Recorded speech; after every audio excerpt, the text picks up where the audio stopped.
Hello అండి, welcome to my channel Ruthvika home vlogs.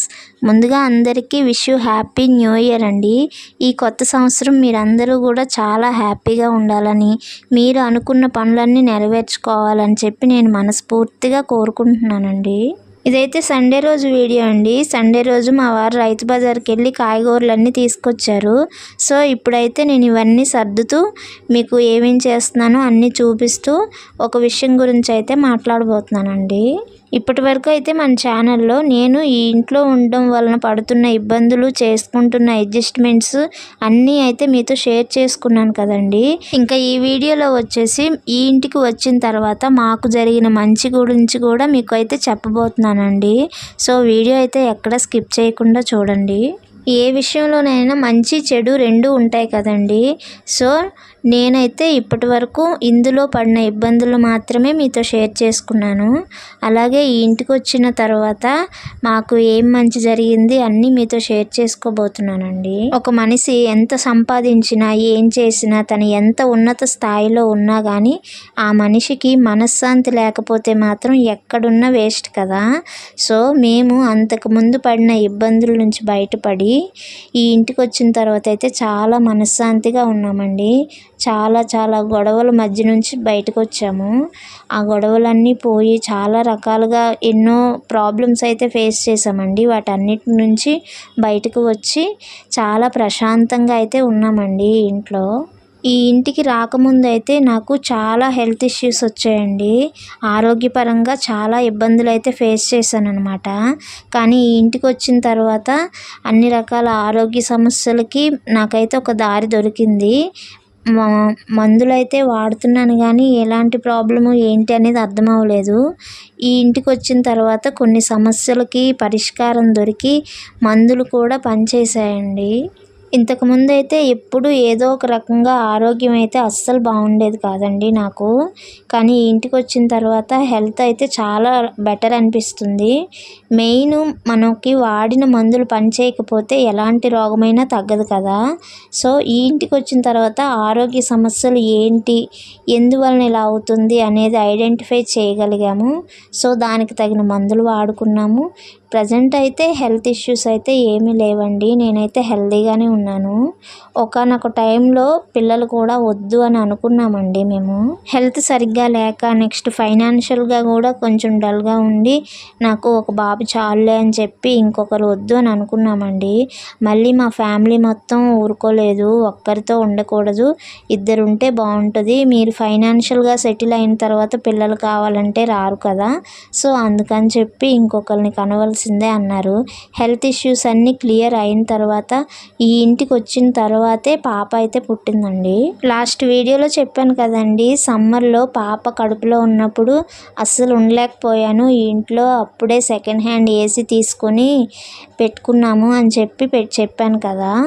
అది ఈ ఇంటికి వచ్చిన 1 ఇయర్కి అయిందండి. అలాగా పాప పుట్టిన తర్వాత మళ్ళీ 3 మంత్స్కి నాకు కొన్ని హెల్త్ ఇష్యూస్ వచ్చాయండి. అప్పుడు కూడా చాలా సఫర్ అయ్యాను, చాలా ప్రాబ్లమ్స్ ఫేస్ చేశాను. మళ్ళీ అవన్నీ నెమ్మదిగా తగ్గాయి. మళ్ళీ మెడిసిన్ తీసుకున్నాను. కొన్ని రోజులైతే చాలా ఇబ్బంది పడ్డాను అనమాట. పాప పుట్టిన తర్వాత అయితే మా లైఫ్లో చాలా చేంజెస్ వచ్చాయండి. ఫైనాన్షియల్గా కూడా పర్వాలేదు. అంటే ఎక్కువ ఏదో కొనేయాలి, ఆస్తులు అంతస్తులు కూడబెట్టేయాలని కాదులేండి, ఉన్న దాంట్లో సర్దుకుపోతున్నాము. పిల్లలతో అలా సరిపోతుంది. ఇంకా పిల్లలు పెద్దవాళ్ళు అయ్యి వాళ్ళ పనులు వాళ్ళు చేసుకుంటే నేను కూడా ఏదో ఒక పని చేసుకుంటాను కదండి. ప్రస్తుతానికైతే పాప పుట్టిన తర్వాత చాలా చేంజెస్ వచ్చాయండి. చాలా హ్యాపీగా కూడా ఉన్నాము. మనశ్శాంతి ఉంది, ఆరోగ్య సమస్యలు తగ్గాయి. చాలా వరకు అయితే చాలా బెటర్ అనిపించిందండి. అందుకేనండి ఇన్ని ఇబ్బందులు పడుతున్నా కానీ, ఎంత అడ్జస్ట్మెంట్ చేసుకుంటున్నా కానీ ఎలా అయినా సరే ఈ ఇల్లు మారకుండా ఇందులోనే ఉండడానికి కారణం ఇదొక్కటండి. ఈ ఇల్లు మారితే మళ్ళీ ఎలా ఉంటుందో, మళ్ళీ ఎక్కడికి వెళ్తే ఎలా ఉంటుందో అన్న భయంతో అలాగే ఇందులోనే అడ్జస్ట్ అవుతున్నాము. పిల్లలు కాస్త పెద్ద అయిన తర్వాత అది ఎలాగూ తప్పదులేండి. కానీ ఇప్పటికైతే ఈ ఇంట్లోనే అడ్జస్ట్ అవుతున్నాము. ఈ ఇంటికి వచ్చిన తర్వాత అయితే మాకు చాలా ప్రశాంతంగా ఉంది. నా వరకు నాకైతే హెల్త్ ఇష్యూస్ కూడా చాలా తగ్గాయండి. సో నాకు ఎందుకనో ఈ ఇల్లు మారాలంటే అస్సలు ఇష్టం లేదు. సో ఇదండి మా ఇంటి పరిస్థితి. ప్రస్తుతానికైతే ఈ ఇంట్లో అయితే చాలా బాగుంది. ఇదే ఇంట్లో ఉండంగా యూట్యూబ్లో కూడా సక్సెస్ అవ్వాలని అయితే నా కోరిక అండి. అది ఎప్పటికి నెరవేరుతుందో తెలియదండి. సక్సెస్ లేకపోయినా వీడియోస్ చేస్తూ పోస్ట్ చేస్తున్నాను. సక్సెస్ అనేది ఎప్పటికైనా వస్తుంది అనే ఆశతోనే చేస్తున్నానండి. ఏ పని చేసినా ఓర్పు ఉండాలి అంటారు కదా, ఓర్పు లేకుండా ఏ పని చేసినా సక్సెస్ ఎక్కడి నుంచి వస్తుందండి. సో నిదానంగా అయినా సక్సెస్ అవ్వాలి అనే ఉద్దేశంతో అయితే వీడియోస్ చేస్తున్నానండి.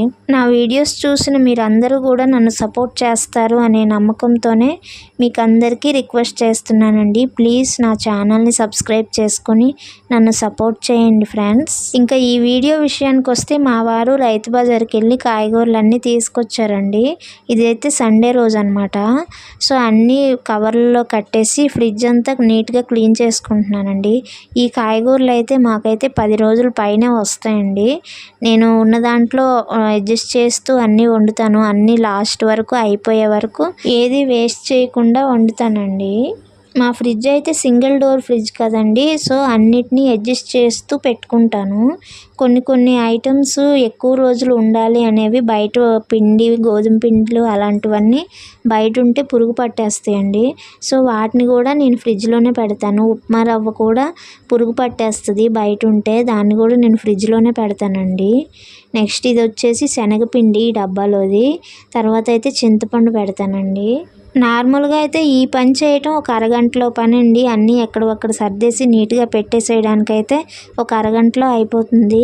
కానీ నేను వీడియోస్ తీసుకుంటూ యాంగిల్స్ సెట్ చేసుకుంటూ మధ్యలో మా పాప చేసే అల్లరిని చూసుకుంటూ అన్నిటినీ బ్యాలెన్స్ చేస్తూ వీడియో చేస్తున్నానండి. సో మ్యాక్సిమం ఒక 2 గంటలు అయితే పట్టింది ఈ వీడియో చేయడానికి. ఈ పని స్టార్ట్ చేసేటప్పుడే పొయ్యి మీద చారును రైసు పెట్టేశాను కదా, మీరు స్టార్టింగ్లో చూసినట్లయితే వాటిని కూడా చూసుకోవాలి. అవన్నీ చూసుకుంటూ మెల్లిగా సర్దేశానండి. ఇంకా ఈరోజు సండే కదా, మా వారు అయితే మటన్ తీసుకొచ్చారండి. కానీ ఆయన డ్యూటీకి వెళ్ళిపోయారు. ఇంక ఈ పని అయిన తర్వాత నిదానంగా వండొచ్చులే అని చెప్పి ముందైతే కాయగూరలు సర్దుకునే పని పెట్టుకున్నాను. ఇంక ఈ పని అయిన తర్వాత మటన్ కర్రీ కూడా వండేసానండి. కానీ ఆ వీడియో తీయలేదు, ఎందుకంటే ఆల్రెడీ మటన్ కర్రీ నేను ఎలా చేస్తానో కూడా వీడియో అప్లోడ్ చేశాను. కానీ పెద్దగా ఎవరు చూడలేదు. కుకింగ్ వీడియోస్ అయితే ఎవరు చూడరండి. వాటికి పెద్ద ఛానల్స్ ఉన్నాయి, వాళ్ళవే చూస్తారు. కానీ మాలాంటి చిన్న ఛానల్స్ వాళ్ళవి చూడరు. సో అందుకని నేను పెద్దగా కుకింగ్ వీడియోస్ పెట్టనండి. ఇంకా ఈ వీడియో స్టార్టింగ్లో మీకు వాషింగ్ మిషన్ వేసినట్టు చూపించాను కదండి. ఇంకా మటన్ కూర వండేసి వాషింగ్ మిషన్లో బట్టలన్నీ తీసి ఆరేసాను. ఇల్లంతా తుడిచేసానండి. బోల్డ్ చెత్త అయితే వచ్చింది. అంతేకాదండి, ఇంకా మడత పెట్టడానికి కూడా బోల్డ్ బట్టలు ఉన్నాయి. సో ఈ సండే రోజు అయితే నాకు ఇలా గడిచిపోయింది. మామూలుగా అయితే సండే రోజు అందరికీ సెలవు ఉంటుంది, కానీ ఆడవాళ్ళకు మాత్రం సెలవు ఉండదండి. అంటే ఈరోజు మా వారు కూడా డ్యూటీకి వెళ్ళారులేండి పాపం, ఆయనకు కూడా సెలవు లేదు. కొన్నిసార్లు ఇలా జరుగుతూ ఉంటుంది, మన చేతుల్లో ఉండదండి ఒక్కోసారి. ఇంకా ఈ వీడియో అయితే ఇంతేనండి. వీడియో నచ్చితే లైక్ చేసి సబ్స్క్రైబ్ చేసుకోండి. వీడియోని చివరి వరకు చూసినందుకు థ్యాంక్ యూ సో మచ్ అండి అందరికీ. బాయ్.